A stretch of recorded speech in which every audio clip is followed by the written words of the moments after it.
It's almost continuous from the ending of New Moon. So Edward's proposed, and Anna's still just waiting on Bella's answer. It's kind of sad that people cringe at the word marriage, and but it's totally common and, like, you know, just sort of like it just is our generation. I think it's cool to sort of say, hey, maybe it's really nice. Maybe you guys will, like, you know what I mean? It's like maybe it.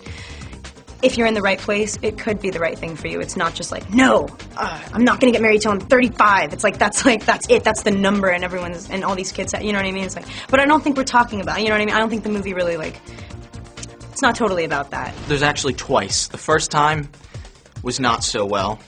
He kisses her against her own will, and she punches him in the face, breaks her hand.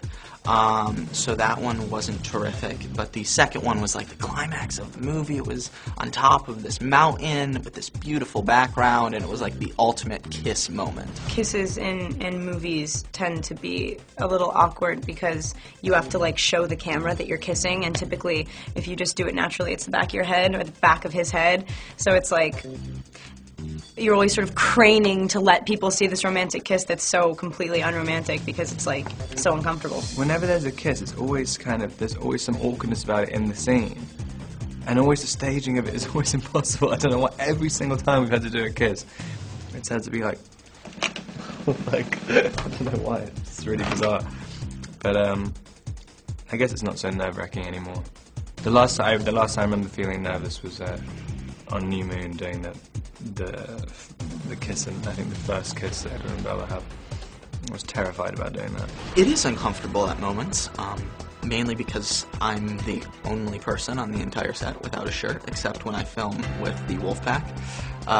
But yeah, I mean, there's the scene where I'm leaning up against the car, and Edward and Bella drive up, and Edward asks the question, does he own a shirt? And I'm kind of just, like, posing for them as they come up, and it's a little awkward because we're filming in Vancouver. It's not that warm. Everybody else is fully clothed. So yeah, it's different. I get to make the coolest movies and be a part of the coolest projects with people that I've, like, grown up admiring, and my family's all in the business. My mom's a, script supervisor. I've always said, like, my family's crew, whatever, and so I've really never thought of doing anything else. If I wasn't being an actor, I would definitely have a job on the crew. I would definitely want to grow up and make my own movies, and so it's given me all of that, like, in the most indulgent way possible, which is, like, the coolest.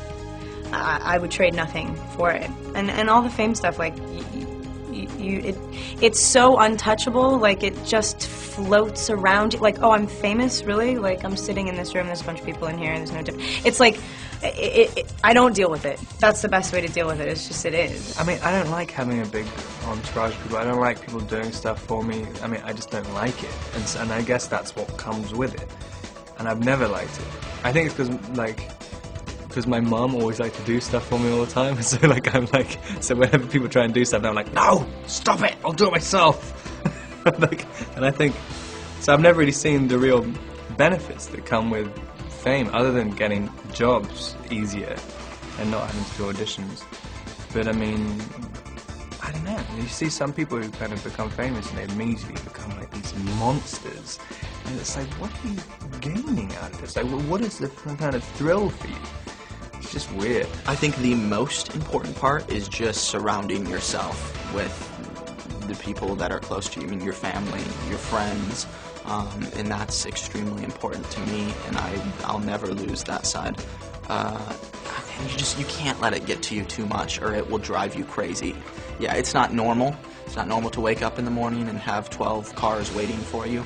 But it comes with the job, but there's a lot more pros than there are cons, so I'll take the cons.